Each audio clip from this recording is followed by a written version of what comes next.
daddy.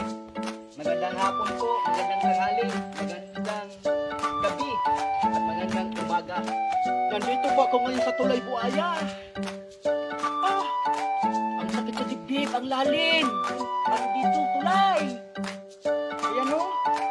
Kita ko naman yung mga niyog. Oo, nasa ilalim. Tapos yung tulay nasa taas. Ang balita nung kapanahonan nito, Tulay Buaya, mayroon daw ditong ikinasal na mag-aasawa. So, ang kanilang sinasakyan ay nadisgrasya. So, minsan daw yan ay nagpapakita dito yung mag-aasawa yung ikakasal. Pero daw yun ay nakakarni baga ng simbahan o hindi.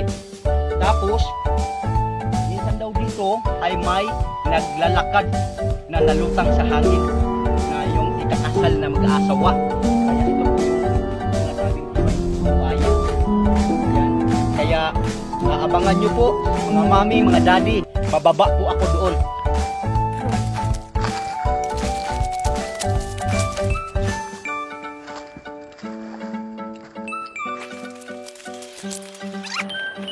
Nandito na po ako sa ilalim ng tulay nito.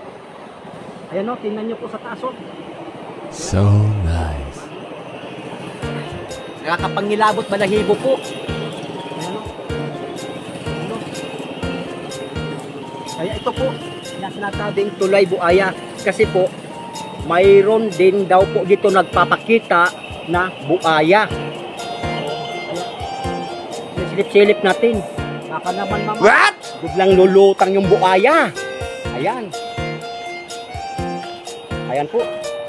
Ayan po, kita nyo naman yung lugar na yan. Oh my God.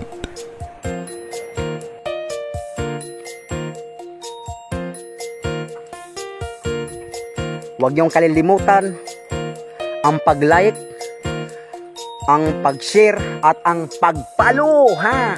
Pinaghihirapan ko to dito sa Tulay Buaya.